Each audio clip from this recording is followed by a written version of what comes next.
My wife and mother-in-law often spoke in their native language. So I recorded them, had it translated, and discovered a shocking truth that changed everything. My wife and I got married 2 months ago. We are both from different cultures and ethnicities. In her culture, living with her parents is normal. We had discussed moving in with her parents after we got married, but I wasn't very comfortable with the idea. I was born and brought up in America. My parents moved here in their 20s to achieve their dreams. When I was 19, I moved out and they supported my decision. So I told her that I disliked the idea of moving in with the in-laws. She told me that it was an important part of their culture. I told her that I respected our cultural differences, but that I wouldn't compromise on this. I wanted us to have privacy, and I had visited her apartment. It wouldn't fit all of us now. At this point, I thought that her parents lived with her. She had made it seem that way too. She had told me that she grew up here. We eventually compromised, and she asked me to try it out for a few months. And if I wasn't comfortable, then we could move out. So I agreed. We had a small ceremony when we got married, but it was beautiful. I moved into her apartment, and her family was extremely sweet. I didn't feel anything was wrong. Her mother and she would frequently talk in their native language, and I would be curious. I asked her to teach it to me too, but she would refuse and say it wasn't necessary. I told her that I wanted to be a part of their conversations too, but she still wouldn't teach me. Time passed, and I took a few classes online, but I was still learning. I only understood a few phrases and words. My wife and I both worked. It had been about a month and a half into our marriage, and my mother-in-law kept telling her to get it done. That's the one phrase I understood. When I would look at her, she would just awkwardly smile at me. I could feel that something wasn't right. I would ask her about it, and she would always just blow me off, saying that she would tell me later. As the days passed, my mother-in-law got more anxious about it. I tried asking her, but she wouldn't give me an answer either. I was fed up with it. We hadn't even gone on our honeymoon yet. I wanted to go abroad, but she would blatantly refuse and tell me she was busy with work or make up a similar excuse. One day, I was speaking with a co-worker of mine. She was from the same country as my wife, but I hadn't heard her speak her native language. I randomly asked her if she spoke the language, and she said yes. I asked her if she could help translate a few lines for me, and she said of course. I knew it wasn't right, but I was going to record them. I've lived with them for almost 2 months now, and I don't particularly like being left out of conversations all the time. I knew something was up, and I was going to find out what. I couldn't believe what I was hearing. My co-worker, with her headphones plugged into the laptop, was translating the recordings I had secretly made of the conversations between my wife and my mother-in-law. With every word, my heart sank deeper into my chest. These weren't just casual chats about daily life or future plans. It was something much darker, something I could never have imagined. My wife and mother-in-law were planning to use me. I was just a means to an end. Apparently, my mother-in-law was drowning in debt, and my wife, who had grown up here but maintained strong ties to her culture, had been pressured to find a solution. And that solution was me. They needed someone who could support them financially, someone who could pay off the family's debts and ensure they had a comfortable life. I was the perfect target, a naive, passionate American willing to do anything for the woman he loved. But it wasn't just that. There was more, much more. My mother-in-law was sick, something I had never known.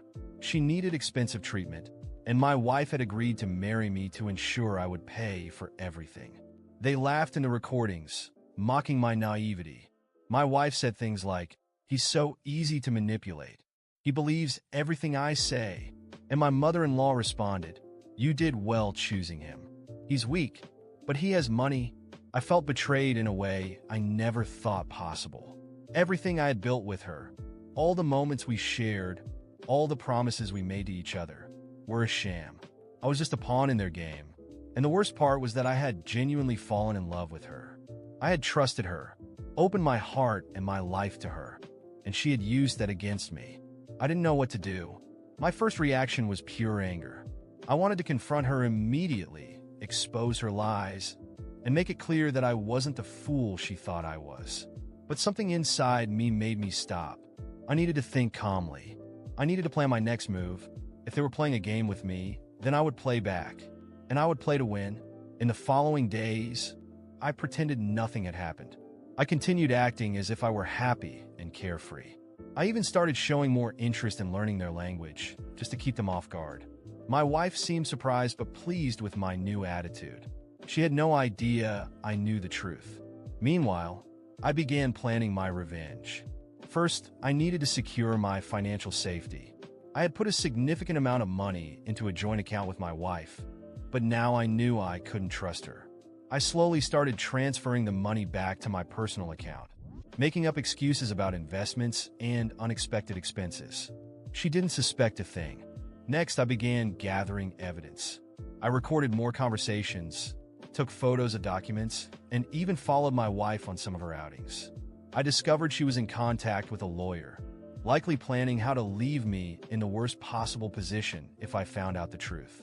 I also found out she had a secret bank account where she was stashing money I had given her for household expenses. Over time, I had everything I needed. Now it was time to act.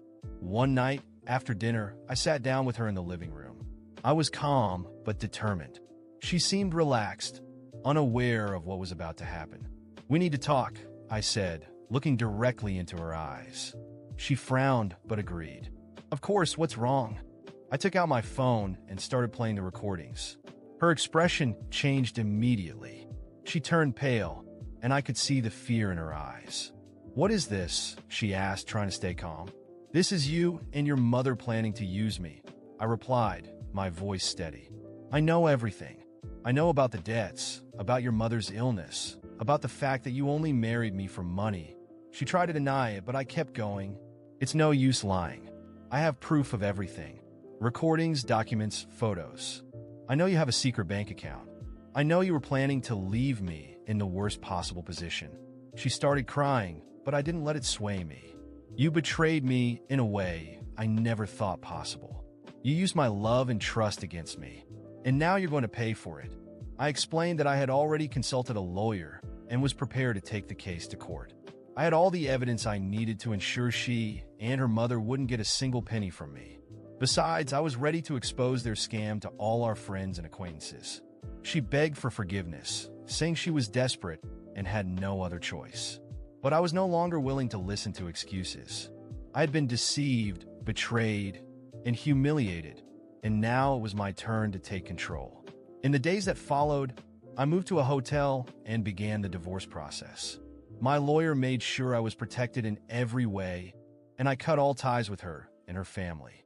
I also exposed the truth to our mutual friends, ensuring no one else would fall into their trap. It was a difficult period, but I knew I had done the right thing. I had freed myself from a toxic and manipulative relationship, and now I was free to start over. Years later, I look back and see that this experience taught me a valuable lesson. I learned the importance of trusting my instincts and never underestimating the power of the truth. I also learned that, no matter how painful betrayal is, there's always a way to rise and move forward. Today, I'm in a much better place.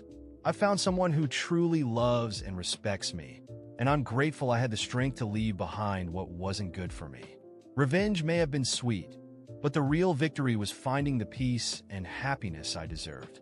I looked at her, sitting across from me, sobbing as she tried to convince me that it was all a big misunderstanding.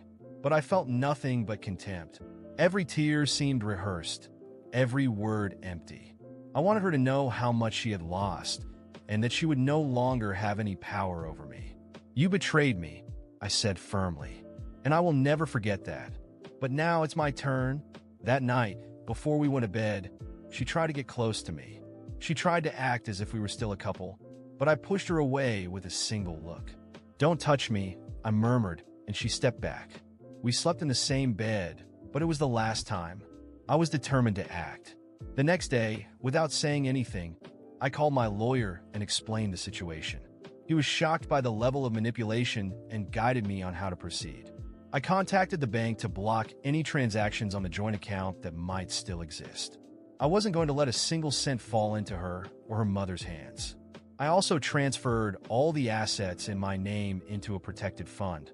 It was the first step to ensuring I got out of the situation without losing anything. Meanwhile, I kept pretending. For days, I acted as if everything was normal, even adding a touch of fake affection to keep her off guard. She seemed to start believing that I was considering forgiving her. But inside, I savored every detail of what I was planning. A week later, it began. At work, I requested some time off to handle personal matters and used that time to gather all the necessary documents to end the relationship. I hired private investigators to dig deeper into her and her mother's schemes. I wanted to make sure nothing was left to chance. And then, the day came. I arrived home earlier than usual, with all the papers in hand. She was sitting on the couch, scrolling through her phone. When she saw me, she smiled, as if nothing had happened. "Hi, love," she said, but the sound of those words made my blood boil. "We need to talk," I said, throwing the papers on the table. She looked at me, confused, and I saw the moment it clicked. She started trembling, trying to grab the papers, but I pulled them back. "These are divorce papers," I continued calmly, "and I suggest you sign them without coming up with any excuses because you have no way out." She started begging, fake tears streaming down her face. "Please listen to me. I love you. I only did this because I was desperate. My mother needed help." "Shut up," I interrupted coldly. "There's no love here. You never loved me. You used me. And now you're going to pay for it." She tried to argue, but I placed my phone on the table and pressed play. The recording started playing, every word exposing the plan she and her mother had orchestrated. I watched the panic take over her as she heard her own voice talking about how easy to manipulate and weak I was. "You knew exactly what you were doing," I continued, "and you knew that if I found out, everything would fall apart. Well, here we are." She was silent for a moment before finally exploding. "And what do you want me to do now? Leave and let my mother die? Do you think you're better than me?" I laughed bitterly. "It's not my job to save your mother. And it's certainly not my job to support the two of you while you laugh at me behind my back." I stood up and grabbed the papers. "I've already taken every necessary precaution. You and your mother will get nothing from me. I've already informed the bank, the police, and my lawyer. And by the way, you have until the end of the week to leave this apartment. It's in my name now." She was in shock, but I wasn't done. "And one more thing. All our acquaintances, all your friends are going to know who you really are. I'll make sure no one else falls for the same trick I did." That night, I packed my things and moved into a hotel. I didn't want to spend another second in that house.